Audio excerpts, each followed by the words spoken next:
My name is Nora Cahill. I am 41 years old. And I'm holding a brass key right now. Tarnished along the teeth, warm from sitting in my palm for the last 20 minutes. Lighter than you'd think for something that unlocked a front door for 63 years. Because this key opened the house my brother-in-law asked for at my birthday dinner. The house I had already sold 9 weeks before he opened his mouth. The key weighs almost nothing. I've held surgical instruments that weighed more. I've held biopsies in specimen cups that carried more consequence per ounce than this small, ordinary piece of brass. But when I turned it over in my hand, the morning after that dinner, studying the way the teeth had worn smooth on one side from decades of my grandfather, inserting it at the same slight angle, something in me went completely still. Not upset, not relieved. Still. The way I go still when a slide under my microscope shows something the referring physician missed. My eyes traced the manufacturer's stamp. Schlag, 5-pin, original. And a part of my brain that I don't fully control began cataloging what this key had touched, who had copies, and why the locksmith receipt I'd found in my grandfather's desk drawer 3 months earlier listed 4 duplicates made in January of the year he died. He'd only ever given me 2, noted. Before I tell you what I did the night, I decided to open the lockbox this key belonged to. Where are you right now? Drop it in the comments. I want to know where this reaches, because this key has traveled further than any object this small has a right to, and by the time I'm finished, you'll understand why I still carry it. I should tell you what I do for a living, because it matters. I'm a histotechnologist. I've spent 17 years preparing tissue samples for pathological examination, slicing, staining, mounting, reading. When a surgeon removes something suspicious from a patient's body, it comes to my lab. I fix it in formalin. I embed it in paraffin. I cut sections 4 microns thin, thinner than a human hair, and I stain them so a pathologist can tell you whether it's benign or whether your life is about to change. My hands are trained for precision at a scale most people can't see. My eyes are trained to catch the 1 cell in 10,000 that doesn't belong. And the habit that training builds. The habit of looking at something everyone else calls normal and asking, why does this edge look different? Doesn't turn off when I leave the lab. That skill had caught early-stage malignancies that 3 prior screenings had missed. It was about to catch something malignant in my own family. The key first appeared in my life on a Tuesday in March, 11 months before that birthday dinner.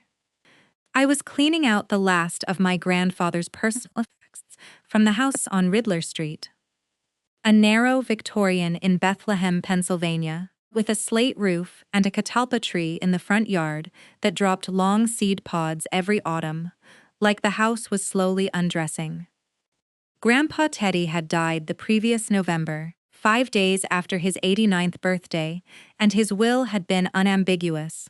The house, the half-acre lot, and everything inside it went to me, not to my sister Margot, not to my parents, not split, not shared, not held in trust. Mine.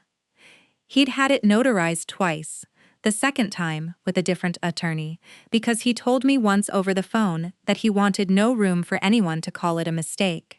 I found the key in a lockbox in his bedroom closet, a small fireproof safe tucked behind a stack of wool blankets that smelled like pipe tobacco and cedar. The lockbox itself opened with a combination he'd written on a slip of paper taped inside his King James Bible, which told me he wanted me to find it.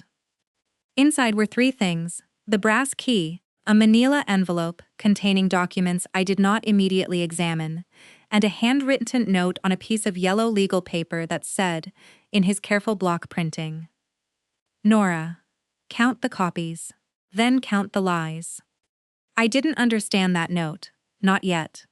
I put the key in my coat pocket, sealed the envelope back in the lockbox, and drove home to my apartment in Allentown, with the catalpa pods crunching under my tires as I pulled out of the driveway for what I didn't yet know would be the last time. Let me tell you about my family, because the key doesn't make sense without them. Margot is my older sister by 6 years. She married Dale Portnoy when I was 22, Hoy. And I remember standing at their wedding reception in a rented hall off Route 22. Holding a glass of champagne I was too young to really enjoy, watching Dale work the room like a man who believed every handshake was a transaction he was winning. Dale sells commercial insurance. He's good at it. Good enough to drive a leased Audi and talk about his book of business the way other men talk about their children. He has never once, in 19 years of marriage to my sister, asked me a single question about my work. Not one. The closest he ever came was at Thanksgiving 6 years ago when he looked at me across the table and said, "So you're still doing the microscope thing?" I said yes. He nodded the way you nod at a child who tells you they want to be an astronaut. Margot adopted Dale's indifference toward me the way she adopted his taste in furniture. Gradually, then completely. She wasn't always like that. When we were girls, she used to braid my hair before school and tell me I was smarter than every kid in my class combined. But somewhere between her wedding and her second child, she stopped seeing me as a sister and started seeing me as a resource that hadn't yet been properly allocated. Every conversation about Grandpa's house, and there were many over the years, landed on the same conclusion. It should be shared. Meaning, it should benefit her. My parents, Richard and Diane, operated as a unit whose primary function was avoiding conflict. My father worked 31 years at Bethlehem Steel's successor operations and spoke at family dinners the way he spoke at union meetings. Carefully, non-committally, with an eye toward whoever held the most power in the room. My mother's love was real but conditional on everyone agreeing to pretend that everything was fine. She had a phrase she used whenever tension surfaced. "We don't need this right now." As though discomfort were a weather event that could be postponed. Grandpa Teddy was the exception to all of it. He'd worked as a machinist for 40 years, kept meticulous records of everything he spent and earned, and loved me with a consistency that never required me to perform gratitude in order to receive it. He taught me to use a micrometer when I was 9. He took me to the Franklin Institute in Philadelphia on a bus when I was 12 and stood beside me for 45 minutes while I stared at a cross-section of a human heart preserved in acrylic. Not rushing me, not checking his watch, just waiting until I was ready to move on. He was the reason I went into laboratory science. He was the reason I understood that precision was a form of love. Snorts. The irony is that I spent 17 years identifying pathology in tissue samples, looking for the single corrupted cell hiding inside something that appeared healthy. And I never once turned that lens on the people sitting across from me at holiday dinners. I saw what I wanted to see. I called it family. The birthday dinner was Margot's idea. She called me in February, voice bright with an enthusiasm I recognized instinctively as engineered, and told me the family wanted to celebrate my 41st properly. A restaurant downtown. Everyone together. My birthday was March 15th. The Ides of March, a detail I now find almost unbearably on the nose. I said yes, because I'd learned from Grandpa Teddy that you let people reveal themselves on their own schedule.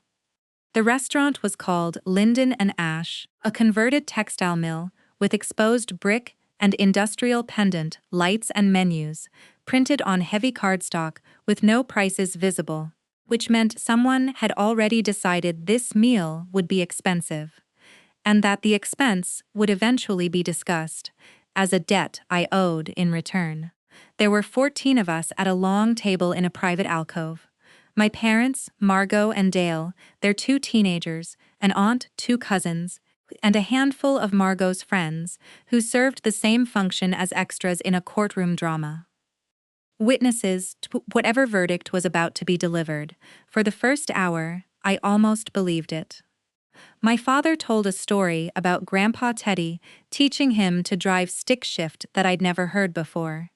My mother touched my hand across the table and said I looked well. One of Margot's boys, the younger one, asked me what the strangest thing I'd ever seen under a microscope was, and I told him about a kidney biopsy that contained a tiny fragment of a sewing needle the patient had swallowed as a toddler 30 years earlier and forgotten about entirely. He listened with genuine wonder, and for a moment I felt the warmth of being seen by someone in this family who hadn't yet learned to look through me. Then the plates were cleared, and Dale loosened his tie. "So," he said, tapping his dessert spoon against the rim of his water glass with a casualness so practiced it was almost elegant. "Now that we're all here and comfortable, I think it's time we talked about Grandpa's house." The temperature in the room shifted. I felt it in my sternum, a contraction, not of surprise, but of recognition. The same feeling I get when a stain reveals what I already suspected was there. "Margot and I have been talking," Dale continued, leaning back in his chair, addressing the table rather than me. "And we think the fairest thing, the thing Teddy would have wanted, is for the house to come to us. The kids need space. Our mortgage situation is what it is. And Nora doesn't even live in Bethlehem anymore. It just makes sense." He said it the way he said everything, as though he were explaining something everyone had already agreed to, and the only remaining step was my signature. Margot nodded beside him. My mother's face arranged itself into the particular expression she reserves for moments when she wants me to absorb the tension so she doesn't have to. My father examined his coffee cup. I set my fork down on the tablecloth. White linen. I noticed a small stain near the handle of my knife, a droplet of red wine someone had spilled earlier. It had already oxidized to a rusty brown, the same color emociderin turns under a Prussian blue stain. I stared at that stain for what felt like a long time. My hand was flat on the table. I could feel my pulse in my fingertips. I was already counting, not what they owed me, what they'd already spent that they didn't have. "The house has been sold," I said. 4 words, no volume. I delivered them the way I deliver a slide to a pathologist. "Here is the finding. The interpretation is yours." Dale's spoon stopped mid-air. Margot's mouth opened and then closed without sound. One of Margot's friends, a woman I'd met twice, looked down at her plate so fast she nearly knocked over her water glass. The silence was the loudest sound I'd heard in that room all evening. "You can't have sold it," Dale said, but the color was already leaving his face, starting at his forehead and moving downward like a tide going out. "We haven't even discussed." There was nothing to discuss. The will was clear. The sale is closed. I stood, placed $200 bills on the table beside my plate. Enough to cover my meal and anyone else's who suddenly lost their appetite. And walked out through the main dining room, past the hostess stand, and into a March night cold enough that my breath hung visible in the air under the streetlights. I could feel the brass key in my coat pocket pressing against my thigh through the fabric. I drove home in silence. By the time I reached my apartment, I had 9 missed calls from Margot, and a text from Dale that read, "This isn't over. That house belongs to this family." I set my phone face down on the kitchen counter, made a cup of tea, and sat at my table with the lockbox I'd brought home from Grandpa Teddy's closet months earlier. I opened the manila envelope I'd been waiting to examine until the timing felt right. My hands were steady, the same hands that cut paraffin sections 4 microns thin without tearing the tissue. Inside the envelope were 4 documents. This is where the key started unlocking things. The first document was a copy of Grandpa Teddy's property tax records for the Riddler Street house, going back 12 years. Routine, except for one detail.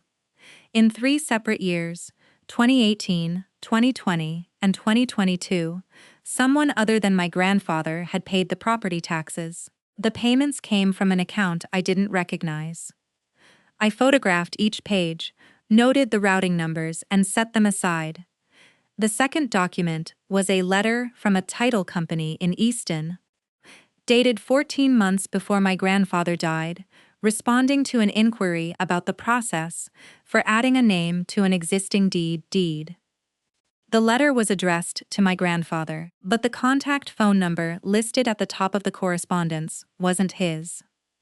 It was Dale's. I knew Dale's number the way you know a recurring artifact on a slide. You see it enough times, you stop needing to look it up. This was my profession paying off at the exact moment it mattered. The wrong detail in an otherwise clean-looking document. Like a cell with an abnormal nucleus, sitting in a field of healthy tissue. Almost right. Not right. I called the title company the next morning. The woman who answered confirmed that the inquiry had come by phone, not in writing, from a man identifying himself as the property owner's son-in-law, asking about a voluntary deed transfer. My grandfather had no sons-in-law, he had only granddaughters. Dale had called pretending to have a relationship to the property he did not have, 14 months before Grandpa Teddy died. The third document was a printout of an email exchange between Dale and a loan officer at a regional credit union, forwarded, I believe, by my grandfather himself, who must have somehow obtained it. The emails discussed a home equity line of credit to be secured against the Riddler Street property, contingent on, in Dale's words, a pending family transfer that will formalize ownership within the next 6 to 8 months. The loan officer's response was cautious but engaged, requesting documentation of the transfer timeline. Dale's reply included an estimated property value, $387,000. That was, I later confirmed, almost exactly what the house was worth. He had gotten an appraisal on a property he did not own. I sat at my kitchen table holding that printout, and something in me went very still. Not the stillness of grief, the stillness of a microscope focusing. Every piece of scattered data I'd been passively collecting for years. Dale's interest in the house, the pressure campaigns at family dinners, the way Margot's language about fairness always escalated in the months after Dale's business had a bad quarter, all of it resolved into a single, sharp image. This had never been about family. It had been about collateral. The fourth document was the one that changed everything. It was a draft power of attorney, unsigned, granting Dale Portnoy authority to act on behalf of Edward Teddy Cahill in all matters related to the sale, lease, or encumbrance of real property. The signature line for my grandfather was blank, but the document had been prepared, formatted, dated, printed on legal paper, by someone who expected it to be signed. The author field in the document's electronic properties, which my grandfather had printed and circled in red pen, read, Portnoy laptop. Dale had drafted a power of attorney for my dying grandfather on his own computer, granting himself control over the house, and had apparently intended to present it for signature. My grandfather had found it, or been shown it, and instead of confronting Dale, he had printed the metadata page, circled the author's name, and placed it in a locked box with a key and a note that said, Count the copies, then count the lies. He'd known. He'd known everything. And he'd left me the evidence the way he'd left me everything else. Quietly, precisely, with no expectation of gratitude and absolute confidence that I would know what to do with it. Over the following weeks, I built the case the way I build a diagnostic slide, layer by layer, each step documented, each finding confirmed independently before I moved to the next. I called the credit union and confirmed that Dale's loan application had been denied after he failed to produce transfer documentation. I obtained the locksmith receipt, showing 4 key copies made in January of my grandfather's final year.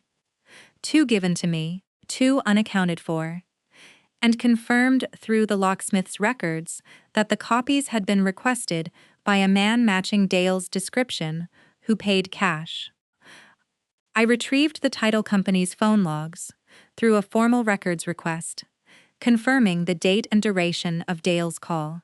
I pulled the property tax payment records and traced the unfamiliar account to a business operating account registered to Dale's insurance agency, meaning he had been paying my grandfather's property taxes from his own business funds, almost certainly to establish a paper trail suggesting financial involvement with the property. Each layer made the one before it worse. The tax payments weren't generosity, they were groundwork. The title inquiry wasn't curiosity, it was reconnaissance. The loan application wasn't optimism, it was a plan already in motion. And the power of attorney wasn't a draft. It was a trap that my grandfather had caught before it closed. I met with an attorney named Ruth Meyer, a woman in her 60s with an office above a bakery on Broad Street, who had handled my grandfather's will, and who, I would later learn, had been the one to alert him to Dale's title company inquiry in the first place. She had kept her own file. She had her own copies. When I laid my evidence beside hers, the picture was complete. The confrontation happens 6 weeks after the birthday dinner, in Dale and Margot's living room. A space Dale had renovated the previous year, with recessed lighting and built-in bookshelves that held no books, only framed photos of Dale, shaking hands with local politicians, and a Crystal Award from the Chamber of Commerce engraved with his name. He loved that room. He designed it to impress. He invited my parents over for what he called a family meeting to discuss the situation and requested that I attend. I brought Ruth Meyer. Dale had not expected that. He opened with denial. "Whatever she's told you," he said, gesturing at me without looking at me, settling into his leather chair like a man conducting a board meeting. "There's been a misunderstanding. The house situation was a family matter that should have stayed in the family." Ruth set a folder on the coffee table. "Mr. Portnoy, I'm going to walk through several documents. I'd appreciate it if you'd let me finish before responding." "This is my home," Dale said. "I don't need a stranger telling me." "The title company inquiry," Ruth said, opening the folder. "Placed by you 14 months before Mr. Cahill's death. You identified yourself as his son-in-law and asked about adding a name to the deed." Dale shifted in his chair. "That was exploratory. Teddy asked me to look into it. The credit union application." Ruth continued. "Submit by you, referencing a pending family transfer of the Riddler Street property as collateral for a home equity line. The application was denied. That was a misunderstanding between me and my loan officer." Dale looked at Margot. "Tell them. I told you about this." Margot said nothing. Her hands were folded in her lap. She was looking at the folder. "The property tax payments," Ruth said.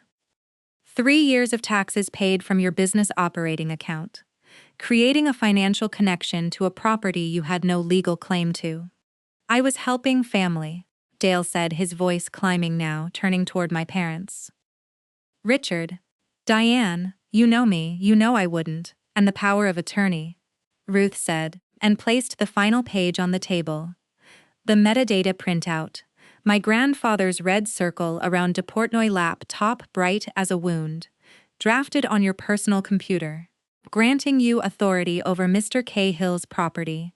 Never signed because Mr. Cahill discovered it before you could present it. Dale stood up. "This is an ambush. You're twisting everything. Nora has always had it out for this family. She's jealous, she's bitter, she never got over being the one Grandpa felt sorry for." My mother started to speak.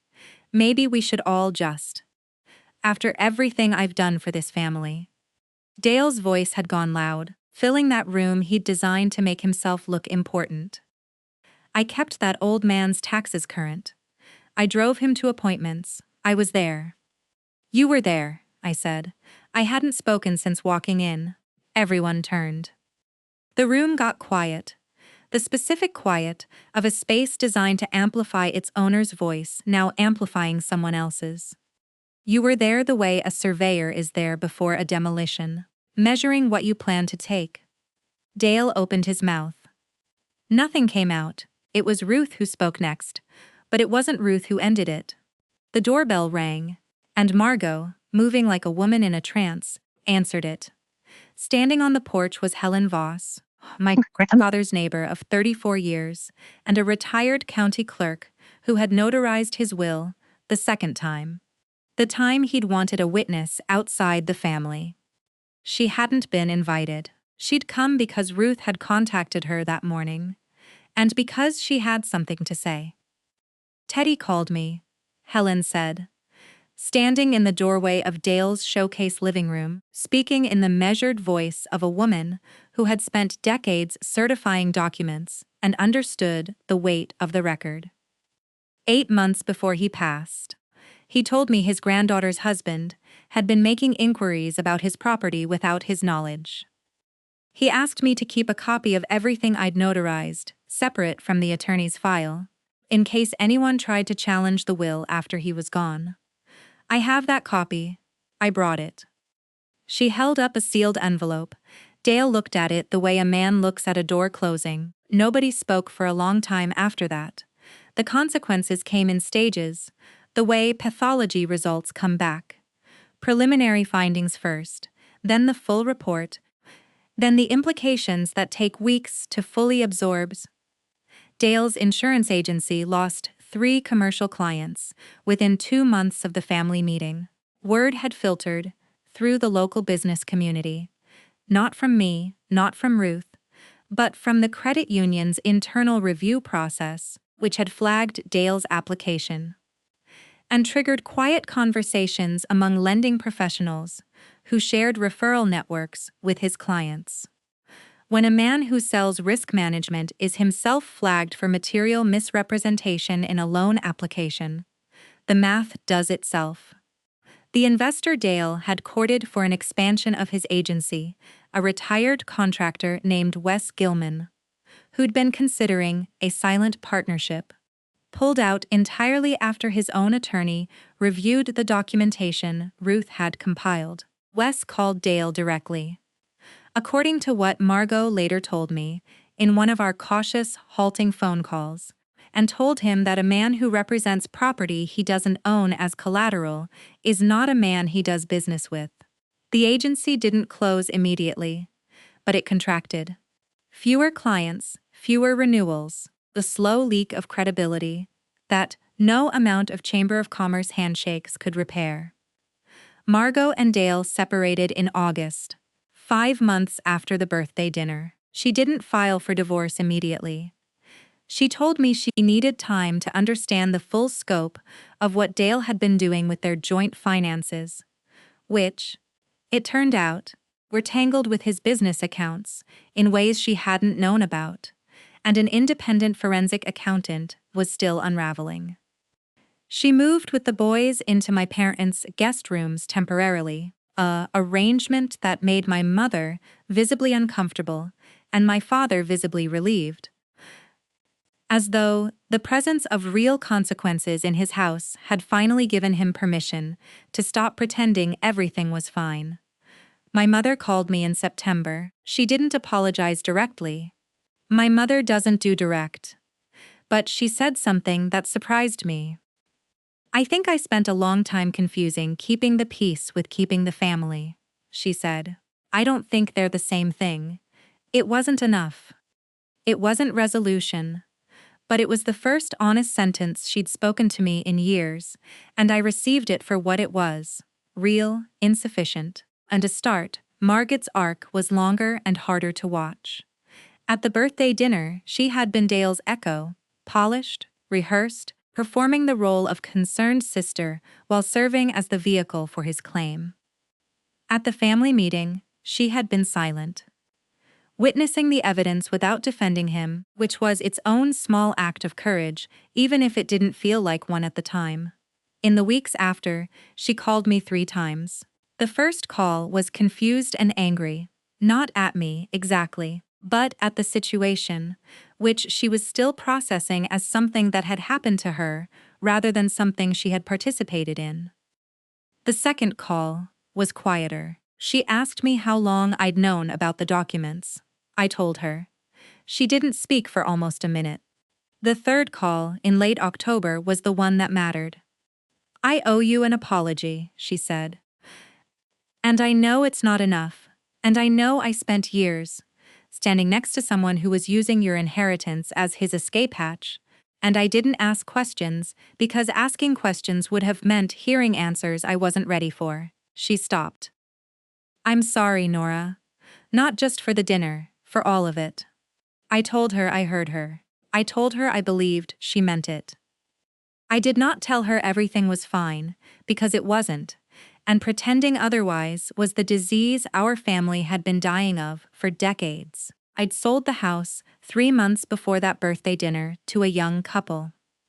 A high school music teacher and a pediatric occupational therapist who had been renting in Bethlehem for 4 years and had written me a letter, through my attorney, explaining that they'd driven past the house every day on their commute and had always imagined raising children there. The letter mentioned the catalpa tree specifically. That detail is what decided it for me.